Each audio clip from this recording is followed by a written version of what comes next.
kamay sa mesa. Nag-survey kami ng 100 Pinoy. The top 6 answers are on the board. Name something na may antena. Sean. TV. TV.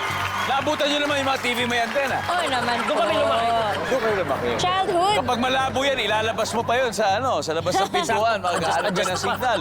Nandiyan ba ang TV?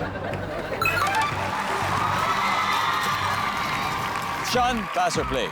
Play! Play, let's do it. Stephanie? Bryce, something na may antena. Insekto. Kailangan nila yan para pag nagta-travel sila, alam nila kung saan sila pupuntan. Survey says... May, name something na may antena. Siyempre, kung may TV, may radyo. Yun. Nandyan ba ang radyo? Siyempre. Matt from UST, something na may antena. Volleyball net. Magkabilang side, volleyball net. Tama. Answer, pre! Ibig sabihin, pag tinamaan yun, outside, di ba? Opo, tama. Nandiyan ba ang volleyball net? Wala. Sean, name something na may antena. Yung sa Wi-Fi router, Ben.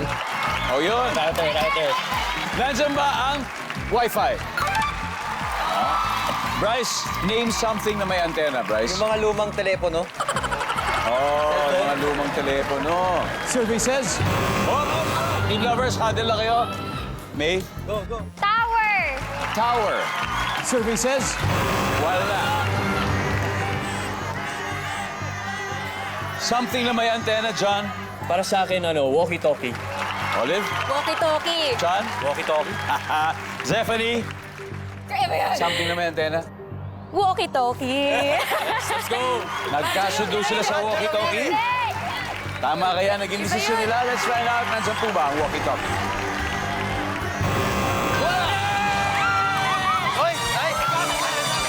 Round 1 goes to Team Streamers. And because of that, may 90 points sila. Pero hindi makapapayag ang Team Lovers na siyempre babawi sila. Anyway, studio audience, handa na ba kayo manalo ng 5,000 pesos?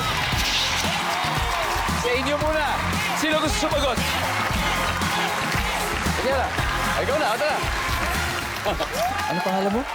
My name is Angel H. Valle po. Welcome to Family Feud. Kamusta pakiramdam mo Thank you dito? po. Okay Enjoy naman ka ba? po. Yes po, sobrang enjoy po. Talaga? Yes! Angelo, ito, gawin natin mas ka-enjoy pa ang iyong experience for 5,000 pesos. Oh my God! Name something na may antena. Cable! Cable! Andyan ba ang cable? No! Congratulations, Angelo. Thank you. Oh, nanalo na si Angelo. Isa pa, number 6. Sasakyan. Yung mga kotse, may antena yan. Di ba umaakit pa nga minsan yan pag automatic? Yung iba kapag hindi automatic, naka-fix na yan. Rubber antenna. Anyway,